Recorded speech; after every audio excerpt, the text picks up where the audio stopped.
We're in Project Flareside. Just dropped the engine in, didn't get to record dropping it because it was a little bit difficult, but finally aligned the engine to the transmission. We put those bolts in, so we're a little bit difficult. The top ones ended up being a little bit too long, so we put some shorteners on it, but here it is after a few hours. It's in, the engine mounts aren't on it yet. We had to actually take those off to get it in.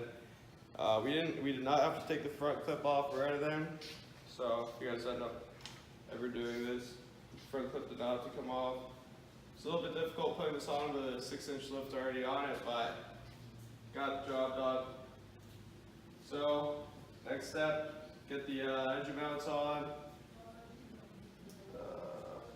and then go from there with assembly. So keep you guys updated. Yeah, stay tuned. So it's the end of the day now. Didn't get to film a lot yet again. Sorry about that, but certain things that kind of just have to get done. I wouldn't say we're in a rush, but we're in a rush to kind of get this done. So first things first is you might see that the truck's actually leveled out now. Wheels look regular in the front. Looks a lot better with the engine weight in it. And we really got a lot done. I think last segment we just had the engine in. I think we just had 2 bolts of it connected to the transmission. And here we have we get some light on it. Our V8 carbureted, fully mounted. A lot of things are hooked up.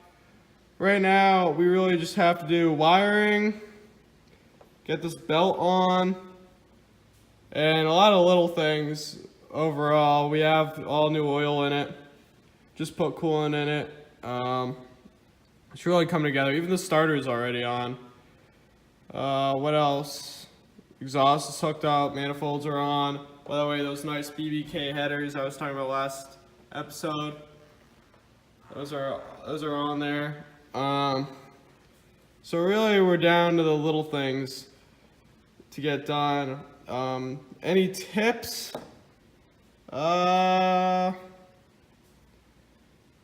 Really, not.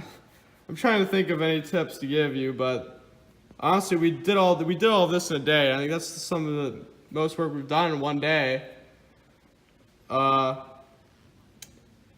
So the only thing I have is it was a real pain to align it with the transmission, like a real pain. So if you could figure out a way to somehow line it up nicely. The rear brakes on this are stuck. It needs to be driven around and stuff. Hopefully that's what it is. But other than that, the truck's looking really good. We got the spare transmission out of the bed, as well as the transfer case. We got all the stuff out of the bed. Also figured out that the tailgate opens fine. We thought it didn't even open before for some reason. Don't know why. Trying to think of anything else. We got the manual hooked up. Just trying to let you guys know of anything that we might miss. So the belt's just giving us a little bit of trouble right now. Yeah, other than that, we got that oil filter on. All hoses are hooked up. This power steering hose, we think, is the reason of a leak out of the power steering.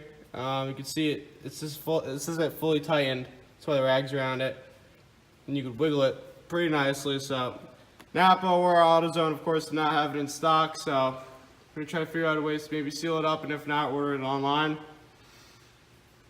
We got just to remind you some little things on this engine, we got our just about brand new Edelbrock carburetor right there. I'd say about 300 miles on it, maybe. Yeah, it's down to just a few little things. I'd say next episode we should be firing it up. I'd say.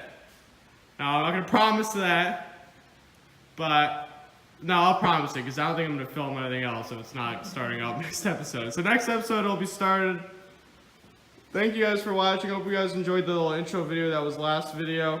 Sorry this one was a little bit short, but we'll see you when it's running. I'm going to try to film a lot for that day. And yeah, see you in the next video.